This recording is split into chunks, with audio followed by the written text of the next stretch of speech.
అందరికీ నమస్కారం. ఈరోజే మోహిని ఏకాదశి. ఈరోజు సోమవారం రావడం చాలా విశేషం.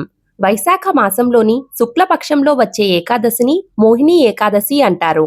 మోహిని ఏకాదశి మహిమను గురించిన వర్ణన సూర్య పురాణంలో ఉంది. ఈ మోహిని ఏకాదశి కథ విన్నా, చదివినా, వినిపించినా జన్మల పాపాలు నశించిపోతాయి. అంతటి మహిమాన్వితమైన కథను ఇప్పుడు తెలుసుకుందాం. ఈ కథను పూర్తిగా వినడానికి ప్రయత్నించండి. కథలోకి వెళ్లే ముందు ఒక్క చిన్న లైక్ చేసి నా ఛానల్ను సపోర్ట్ చేయండి. పూర్వం సముద్ర మథనం సమయంలో అమృత పాత్ర లభించినప్పుడు దేవతలు రాక్షసుల మధ్య పంచుకోవడంలో గందరగోళం ఏర్పడింది. అప్పుడు దేవతలు రాక్షసులు అమృతం కోసం పోట్లాడడం మొదలుపెట్టారు. దేవతల కంటే రాక్షసులు ఎక్కువ శక్తివంతులు కావడంతో రాక్షసులు దేవతలను ఆక్రమించడం ప్రారంభించారు. ఆ తర్వాత దేవతలందరూ విష్ణుమూర్తిని రక్షించమని ప్రార్థించగా విష్ణువు మోహిని రూపాన్ని ధరించి రాక్షసులను తన భ్రమలో చిక్కుకునే విధంగా చేసుకుని ఆ అమృతాన్ని దేవతలకు మాత్రమే దక్కే విధంగా చేశాడు. ఇక దీని ద్వారా దేవతలందరూ అమరత్వాన్ని పొందారు. అందుకే ఈ ఏకాదశిని మోహిని ఏకాదశి అని పిలుస్తారు. ఇక పాండురాజు యొక్క పెద్ద కుమారుడైన ధర్మరాజు జనార్దనుడితో, ఓ కృష్ణ, వైశాఖ మాసంలో శుక్లపక్షంలో వచ్చే ఏకాదశి పేరేమిటి? ఆ ఏకాదశి ఫలితం ఏమిటి? ఆ వ్రతమును ఆచరించే విధానం ఏమిటి? ఆ ఏకాదశి యొక్క గొప్పతనం ఏమిటి? ఆ ఏకాదశికి సంబంధించిన కథ ఏమిటి? వివరంగా చెప్పమని వేడుకున్నాడు. అప్పుడు శ్రీకృష్ణుడు ధర్మరాజుతో ఇలా చెప్పాడు. ధర్మరాజా, పూర్వం శ్రీరామచంద్రుడు నీవు అడిగినట్లుగానే వశిష్ఠ మహర్షిని ప్రశ్నించాడు. అప్పుడు వశిష్ఠుడు శ్రీరామచంద్రునకు మంచి కథను చెప్పాడు. ఆ కథను నేను నీకు వివరంగా చెప్తాను, సావధానంగా విను అని పలికాడు. శ్రీరామచంద్రుడు వశిష్ఠ మహామునితో ఇలా అన్నాడు. మునిశ్రేష్ఠ, సమస్త పాపములను నశింపచేసేది, సమస్త దుఃఖాలను పోగొట్టేటటువంటి వ్రతములన్నింటిలోకి ఉత్తమమైన వ్రతమును గురించి మీ ద్వారా వినాలని కోరుకుంటున్నాను.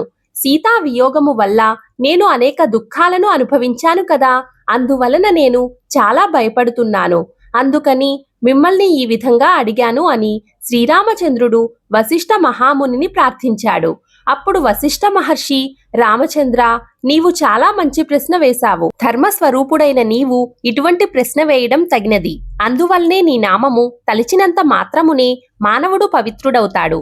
ప్రశ్న వేసిన వారిని బట్టి వారి యొక్క బుద్ధి చాతుర్యం తెలుస్తుంది. రామభద్ర లోకమునందలి ప్రజల క్షేమమును కోరి నీవు ఈ ప్రశ్న నన్ను అడిగావు. అందువల్ల లోకహితం కోసం నేను నీ ప్రశ్నకు సమాధానం చెప్తాను. శ్రీరామ, వైశాఖ మాసంలోని శుక్లపక్షంలో వచ్చే ఏకాదశిని మోహిని ఏకాదశి అని పిలుస్తారు. ఈ ఏకాదశి సమస్త పాపములను హరిస్తుంది, అన్నింటికంటే శ్రేష్టమైనది. ఈ ఏకాదశి వ్రతపాలన ద్వారా మానవుడు ముక్తిని పొందుతాడు. అందువల్ల నీ వంటి వారిచే ఈ వ్రతము తప్పక ఆచరింపబడాలి.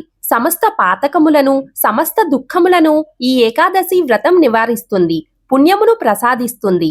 ఓ రామచంద్ర, శుభప్రదమైనటువంటి ఒక కథను నీకు చెప్తాను, సావధానంగా విను అంటూ ఇలా చెప్పసాగాడు. పూర్వము సరస్వతీ నదీ తీరము మిక్కిలి మనోహరంగా ఉండేది. దాని వడ్డున అందమైన పట్టణం ఒకటి ఉండేది. ఆ పట్టణమునకు భద్రావతి అనే పేరు. ఆ పట్టణమునకు కుందిమాన్ అనే రాజు పరిపాలిస్తూ ఉండేవాడు. శ్రేష్టమైన రాజవంశంలో జన్మించాడు. సత్యవాక్య పాలనయందు నిష్ట కలిగినవాడు. చంద్రవంశంలో జన్మించినవాడు, మంచి ధైర్యవంతుడు. ఆ భద్రావతి పట్టణంలోనే ధనపాలుడు అనే పేరు కలిగిన, ధన ధాన్యాది సకల సంపదలు కలిగిన వైశ్యుడు ఒకడు ఉండేవాడు. ప్రజల దాహం తీర్చడం కోసం అతను చాలా ప్రదేశాలలో చలివేంద్రాలు నిర్మించాడు. యజ్ఞ యాగాలు చేసుకునే వారికి యాగశాలలు నిర్మించేవాడు. చెరువులు తవ్వించేవాడు. నీటి కోసం అక్కడక్కడా చెట్లను కూడా నాటిస్తూ ఉండేవాడు. ఆ విధంగా ఆ వైశ్యుడు అనేక దాన ధర్మాలు చేస్తూ ఉండేవాడు. బాటసారులకు సత్రములను కూడా కట్టించేవాడు. ఇంకనూ ఆయనకు విష్ణుమూర్తి పట్ల అపారమైన భక్తి కూడా కలిగి ఉండేవాడు. పరమ శాంత స్వభావం కలిగినవాడు. అతనికి 5 కుమారులు ఉన్నారు. మొదటి వాని పేరు సుమనుడు, రెండవ వాని పేరు జ్యుతిమంతుడు, మూడవ వాని పేరు మేధావి, నాలుగవ అతని పేరు సుకృతి, ఇక 5వ వాని పేరు దుష్టబుద్ధి. 5వ వాడు పేరుకు తగినట్లుగానే అతను నిరంతరం మహాపాపములను చేయడంలోనే ఆసక్తి కలిగి ఉండేవాడు. ఎల్లప్పుడూ వేశ్యలతో తిరుగుతూ ఉండేవాడు. చెడు అలవాట్లు కలిగి ఉండేవాడు. చెడు పనుల కోసం తన తండ్రి సంపదను నాశనం చేసేవాడు. అతని చర్యలతో కలత చెందిన ధనపాలుడు అతన్ని ఇంటి నుండి గెంటేశాడు. ఆ తర్వాత ఆకలి దాహంతో బాధపడుతూ దొంగతనం చేయడం మొదలుపెట్టాడు. ఒకరోజు అతను దొంగతనం చేస్తూ పట్టుబడ్డాడు. అయితే రాజు కూడా అతన్ని ధనపాలుడు కొడుకుగా గుర్తించి కఠినమైన శిక్ష విధించలేదు. దీంతో దుష్టబుద్ధి దొంగతనం మార్గాన్ని వదలలేదు. ఒకరోజు అతను మళ్లీ దొంగతనం చేస్తూ పట్టుబడ్డాడు. అతను రెండవసారి పట్టుబడినప్పటికీ రాజు అతన్ని జైల్లో పెట్టాడు. అక్కడ అతనికి తీవ్రమైన చిత్రహింసలను శిక్షగా ఇచ్చారు. అనంతరము నగరం నుంచి బహిష్కరించారు. ఆ తర్వాత అతను అడవిలో నివసించడం ప్రారంభించాడు. జంతువులను, పక్షులను వేటాడడం ద్వారా తన జీవనోపాధి పొందడం ప్రారంభించాడు. ఒకరోజు ఆకలి దాహంతో వెలవెలలాడుతూ ఆహారం కోసం కౌండిష్య ముని ఆశ్రమాన్ని చేరుకున్నాడు. ఆ సమయంలో వైశాఖ మాసం. మహర్షి గంగలో స్నానం చేసి తిరిగి వస్తున్నాడు. మహర్షి తడిబట్టలు అతనిపై పడడం వల్ల అతనికి కొంత జ్ఞానం వచ్చింది. దీంతో కౌండిష్య మహర్షికి చేతులు జోడించి, ఓ మహర్షి, నా జీవితంలో ఎన్నో పాపాలు చేశాను. ఈ పాపాలన్నీ పోగొట్టుకోవడానికి ఏదైనా పరిష్కారం ఉంటే చెప్పండి అని ఆ మహర్షిని వేడుకున్నాడు. అప్పుడు ఆ మహర్షి దానికి సంతోషించి మోహిని ఏకాదశి రోజున ఉపవాసం ఉండమని కోరాడు. దీనివల్ల సమస్త పాపాలు నశిస్తాయి అని చెప్పాడు.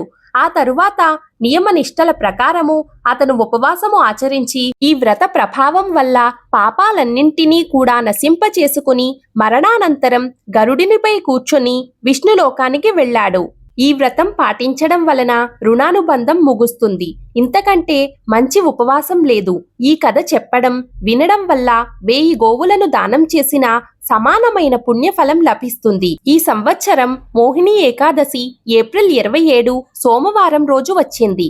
ఈ రోజున విష్ణుమూర్తి మోహిని అవతారం ఎత్తారని పురాణాలు చెప్తున్నాయి. ఈ రోజున భక్తులు ఎంతో భక్తి శ్రద్ధలతో ఈ మోహిని ఏకాదశి వ్రతాన్ని చేసుకుంటారు. మోహిని ఏకాదశి నాడు విష్ణుమూర్తితో పాటు లక్ష్మీదేవిని పూజించడం వల్ల ఇంటికి సంతోషం, శ్రేయస్సు చేరుతాయని పండితులు వివరిస్తున్నారు. హిందూ పండుగలలో ఏకాదశి వ్రతానికి ప్రత్యేక ప్రాముఖ్యత ఉంటుంది. ప్రతి నెల 2 సార్లు, ఒకటి కృష్ణపక్షంలో, మరొకటి శుక్లపక్షంలో ఏకాదశి వ్రతాన్ని పాటిస్తారు. ప్రతి నెలా వచ్చే ఏకాదశిని వివిధ పేర్లతో పిలుస్తారు. వైశాఖ శుక్ల ఏకాదశి తిథి నాడు వచ్చే ఏకాదశిని మోహిని ఏకాదశి అంటారు. ఈ ఏకాదశి మిగిలిన ఏకాదశులలో చాలా ముఖ్యమైనదిగా భావిస్తారు. మోహిని ఏకాదశి రోజున ఉపవాసం ఉండడం వల్ల అన్ని రకాల అనుబంధ బంధాల నుండి విముక్తి లభిస్తుందని పురాణాలు వివరిస్తున్నాయి. ఈ మోహిని ఏకాదశి వ్రతాన్ని పాటించేవారు తప్పకుండా ఈ కథను వినాలని పెద్దలు వివరిస్తున్నారు. ఈ కథను విన్నా, చదివినా, వినిపించినా జన్మల పాపాలు నశించిపోయి కోటి జన్మల పుణ్యఫలం లభిస్తుంది. చూశారు కదండి, ఈ రోజు మనం మోహిని ఏకాదశి వ్రత కథ గురించి తెలుసుకున్నాం కదా. ఈ వీడియో మీకు నచ్చినట్లయితే ప్లీజ్ ఒక చిన్న లైక్ చేసి మన ఛానల్ను సపోర్ట్ చేయండి. ఇంకా మరెన్నో ఇంట్రెస్టింగ్ వీడియోల కోసం మన ఛానల్ను సబ్స్క్రైబ్ చేసుకోండి. Thank you for watching this video.